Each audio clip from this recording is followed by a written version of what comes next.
Hi, welcome back to my channel. My name is Kat, and today I'm doing another recent releases that sound awesome because apparently when I did my January and February book releases in January, I didn't have that many books on my list, so I decided to combine the months.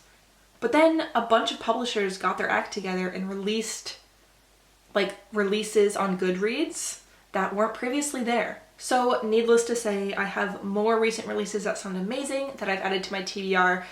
One of which I am so overhyped for, and another which I need immediately because I just finished the first book, so now I need the second one. So without further ado, let's go ahead and get into it. So the first one I want to talk about is already out. It came out January 17th. It is Extended Stay by Juan Martinez. So it says, after his parents are killed in a horrific roadside execution, Alvaro flees his home in Colombia and finds work as a line cook at the seedy hotel. Together with his sister Carmen, he begins to make a new life in the desert, earning a promotion to management along with an irresistible offer to stay at the hotel rent-free. But as beloved photographs go missing, cockroaches seep from the walls, and grotesque strangers wander the corridors, the promise of the Alicia Hotel decays into a nightmare. Alvaro discovers that the hotel is a small appendage of an enormous creature that feeds on guests and their secrets, one that will eventually bring him face to face with the memories he most wants to outrun. Okay. So I'm usually not a haunted house person, but the house as a creature in of itself sounds really good. All right. Next, I want to talk about Lore, which obviously is the one that I'm so excited for. People were telling me that it came out in my releases video, and I was like, oh my god. So this is Monstrous number 7 by Lily Mayne. I'm not going to get into it, but the Monstrous series is one of my favorite dystopian series ever. Each book is a human-ish monster paired with a human man, and it's just amazing. The world building, excellent. Dystopian environment, next level. Every single book has a different type of monster, and Lily Mayne in the past, at the end of one of her books, said she was only writing one more, and I was so sad. And then people were like, no, there's at least 2 more because Lore is coming out, and then there's supposed to be one after that. And I'm just like, oh my god, I'm so glad that I was wrong, that she changed her mind. I'm so excited. So anyway, okay, let's get to it. So Lore is about someone whose role as Morik, ruler of a small and prosperous fiefdom in a quiet corner of the world, has been painfully dull and stifling, until a beautiful, otherworldly creature with pink skin and gold hair falls through a strange void that has appeared in his guest room. And he is instantly captivated by him. Ooh, okay. So the main character is the monster, and a human falls through the rift in the void. So in the world, it's Earth, but a huge rift opened up and monsters poured through. We've never yet had a story where we're in the void. Ooh, I'm so excited. Ooh, I'm so excited. It says, I have never seen anything like him. I have no idea where he came from and what else is through that unsettling void. Another world filled with soft-skinned, defenseless creatures like him. He has no tail, no horns, no claws, no sharp teeth, tiny clothing, rounded ears, bright blue eyes. He's fascinating, and I want to keep him. Ooh, I'm so excited. I'm so excited. So very excited. So yeah, that came out January 27th. Today is January 31st. So it's out. Okay. Next up is Such Pretty Flowers by K.L. Sarah. I love the tagline. Quote, "Get it out of me." It was the last message Holly received from her brother Dane before he was found cleaved open in his fiance's lavish Savannah townhouse. Police ruled his death a suicide sparked by psychosis, but Holly can't hold on. Excuse me? He was cleaved open. How do you cleave yourself open? With an axe? With an axe? I don't think so. Okay. Holly can't shake the idea that something else must have happened, obviously. Something involving another message he sent that night. The one that mentioned a game his fiancée, Mara, wanted to play. Okay. Determined to discover the truth, Holly begins to stalk Mara, who is a magnetic, black-eyed florist with a penchant for carnivorous plants. What begins as an investigation quickly veers into dark fixation, one that lures Holly into the depths of Mara's world. Savannah high society, eerie black roses, and a whisper of something sinister. Okay. So yeah, it says this is an edgy Southern Gothic thriller where a sister is trying to find out what happened to her brother. It sounds great. Next, I want to talk about Sweet Lust, which is a collection of short stories by Asja Bakic, translated by Jennifer Zobel. So this is translated from...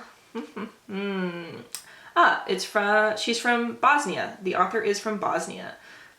Great. Okay, so this is 11 stories that interweave feminist critique, intertextuality, and science fiction tropes. So what got me was really the description of the short stories. So it says, in a dystopian world with no men, women are rehabilitated at an erotic amusement park. Okay. Climate change has caused massive flooding and warming in the Balkans, where one programmer builds a time machine, and a devious reimagining of the sorrows of young Werther refocuses to center a sexually adventurous Charlotte. Asja Bakic deploys a speculative and weird writing style to playfully interrogate conversations around AI, gender fluidity, and environmental degradation. I love all three of those things. Let's see. AI, absolutely. Gender fluid content, yes. And environmental degradation. I'm always here for it. So, I have my eye on this one. Next up is Lotteria by Cynthia Pelayo. So this is a collection of short stories again. You're like, why are you reading so many short stories? So yeah, it's true. I don't usually give short stories above a 4, but short stories are my favorite things to read because I often have insomnia. So I don't get pulled into a long story. I can read a story and then try to go to bed again. So like for instance, right now I'm reading a collection of Arctic horror short stories, Taksumi, which are very good. Yeah, so anyway, this is themed around the Mexican board game of Loteria, which is a game of chance. So there are 54 cards in the Loteria game, and for this short story collection, you will find one unique story per card based on a Latin American myth, folklore, superstition, or belief with a slant towards the paranormal and horrific. In this deck of cards, you will find murderers, ghosts, goblins, and ghouls. This collection features creatures and monsters, vampires and werewolves, and many of these legends existed in the Americas long before European counterparts. So I just thought that it sounds like a really great way to fill in like the void I have of monsters and creatures from other cultures. I always love reading about that kind of stuff. Like right now in Woman Eating, she's talking about Malaysian vampire lore where they have a hole in the back of the neck, and I'm like, dude, that's weird. A mouth in the back of the neck? Cool. And I didn't know about it, so yeah.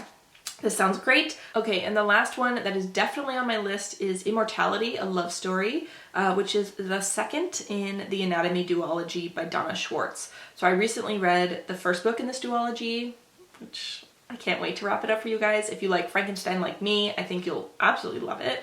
So I'm not going to get into the synopsis of the second one. I'll just talk about the first one.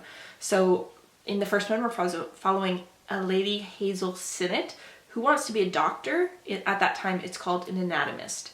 But she's not allowed because she's a woman. So she decides to dress up as her dead brother and go as a man. When she's found out, she's told that she cannot attend the classes. However, if she can pass the final exam without going to the classes, then she'll be given an apprenticeship. So she needs bodies to dissect and learn how they work. So she enlists the help of a resurrectionist man named Jack, basically someone who digs up dead bodies in graveyards, and then she will, study the corpses. And yeah, I liked it so much, I want to continue on and read the second, if that tells you anything. So I am really, really looking forward to this release. And if you've read the first one, I'm pretty sure you're going to want to read the second one, like me. And then the last two I want to talk about are just honorable mentions, which aren't on my list due to certain reasons. We'll get into it. So first is City of Nightmares by Rebecca Schaeffer. This one isn't on my list purely because it's YA, and I just don't read much YA these days. Like, it rarely works for me. But if I did, this would be amazing. So it's Gotham meets Strange the Dreamer. It's a young adult fantasy. So it says, ever since her sister became a man-eating spider and slaughtered her way through town, 19-year-old Ness has been terrified of some other nightmare murdering her and terrified of ending up like her sister. Because in this city that never sleeps, dreaming means waking up as your worst fear. Sounds really good. I just don't read YA. But if you like YA, this sounds amazing. And then the last honorable mention is Scorched Grace by Margot Doy.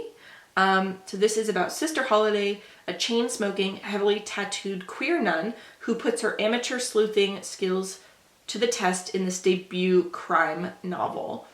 So there were a lot of things. So this deals with an arson, and then the nun is trying to figure out what happened and how to stop it.